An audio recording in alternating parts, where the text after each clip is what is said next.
Hey friends, it's Deidre, and it is my fourth day of the 30-day video challenge live, and we're gonna have a great video today. I am excited about talking about friends.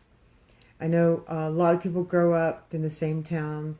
They have friends that they met when they were 5 or 6 years old, and they've been friends forever, and maybe they met in middle school and they've been friends forever. But I was a military brat, and I didn't really have a lot of friends in my early years because I moved every 6 to 9 months, it seemed, at least every year. And even though I made friends really quickly, it was hard to hold friends because when you move, you can write as many letters as you want, but it's not the same thing if you never come back, and eventually you lose touch. So when I moved in 7th grade, I finally moved to a place where I stayed for more than a year. I moved to New York City. I lived on this amazing island called Governor's Island. It was right off the end of Manhattan, and I took a ferry every day on military buses to go to junior high with all of my friends. There was about, I think, 1,500 families that lived on the island, and it was really like the middle of the USA out in a small, country type of town. The speed limit was 10 miles an hour. No one locked their doors. We were completely safe. But every morning we got on the ferry and we went into New York City, and that was a totally different experience. So during my junior high years and beginning of high school, I was there through 10th grade, through my sophomore year of high school in New York. I made a lot of friends. I made a lot of friends in the city, and in Manhattan and in Brooklyn, and the high school that I went to had kids from all 5 boroughs. It was a special magnet high school for math and engineering called Brooklyn Tech. Made a lot of friends there. Met my first high school sweetheart. Fell in love, and have remained friends with him for all these years. Lost touch for a little while, but the internet helped out with that back in the 90s. I made a lot of friends with the kids that lived on Governor's Island. We were probably 150, maybe 200 of us max, probably 25 to 35 in the same grade level as I was. And I made some really close friends there as well. Because my mom worked full time, my summers were usually, I was sent back to Texas. So I spent most of my summers of my life seeing my family, visiting my family, living with one of the 2 grandmothers or one of my aunts and my cousins. And so even though I was there in New York for 4 years, I was pulled away from it again every summer. And often when I come back, there'd be a whole bunch of new kids that had moved over the summer because the military likes to transfer people in the summer if they can. They understand kids have to go to school. So who is my best friend? Well, it's a very hard decision.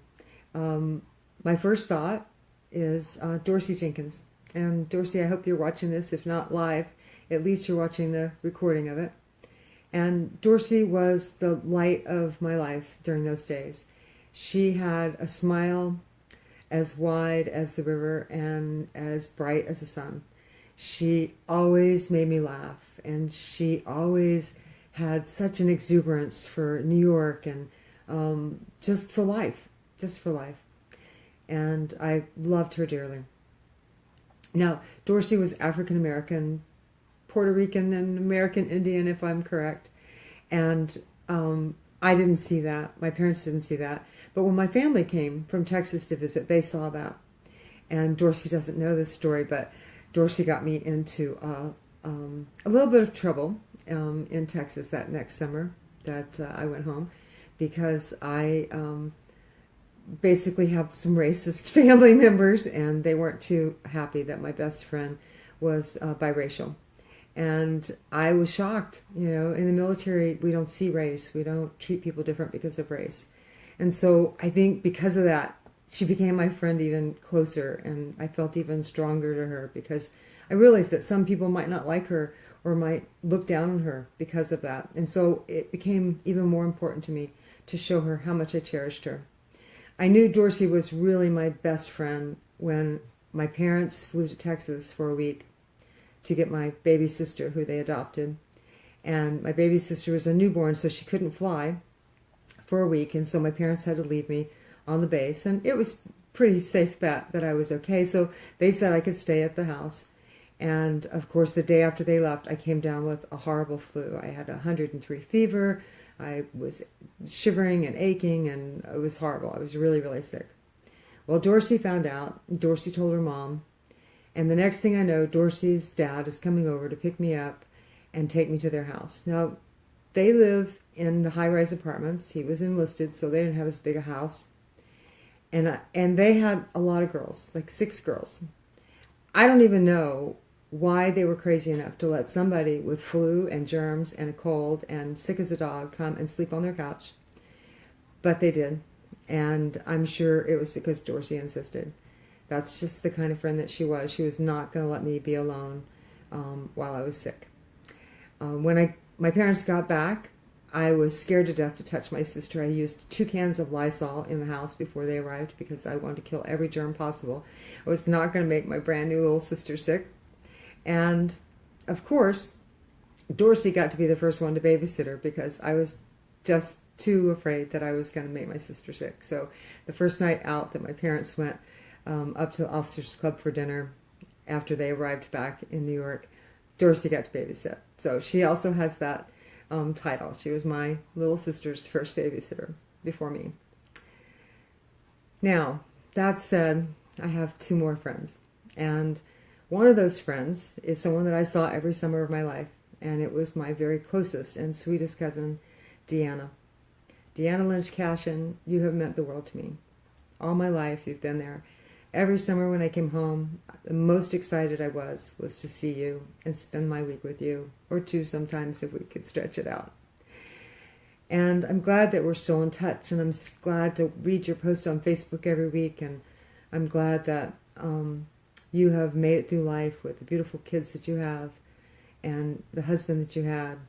And I hope one of these days that one of us wins the lotto or makes enough money that we can go take a week's vacation and just really enjoy some time together again soon. Now, number 3. I said there were 3, didn't I? Well, my high school sweetheart and I lost touch with each other after I went to college and he went to college. And in the early 90s, when I moved to Florida, we rediscovered each other on Facebook. And we actually gave consideration to leaving our spouses and getting back together. And we both knew that we had made commitments and that those commitments were important. So we didn't. But we talked to each other every couple of months, at least on birthdays for sure. Eventually, I got divorced, and we continued to talk briefly. And then eventually he got divorced, and we talked more. By that time, I was in another relationship and married, and eventually we were both divorced for many years. I still had a kid at home. I couldn't move to Oklahoma. He still had a mother and a brother and a business, and he could move to Florida. But we talked to each other pretty regularly, at least once a week. A few years ago, he had bone marrow cancer. And during the 2.5 years of him doing 2 bone marrow transplants, I talked to him every day. He knew my wishes, my hopes, my desires. He knew everything about me that a best friend would know. So I can't not include Mark Koss. Now, sad to say, Mark passed away just a few weeks ago. The cancer came back after 2 years of remission, and he went very quickly. I was honored to have known him and honored to have loved him, and he'll always be my best friend forever. So Dorsey and Deanna, you guys are in good company. I love you both, and thank you guys, everybody, for watching and listening.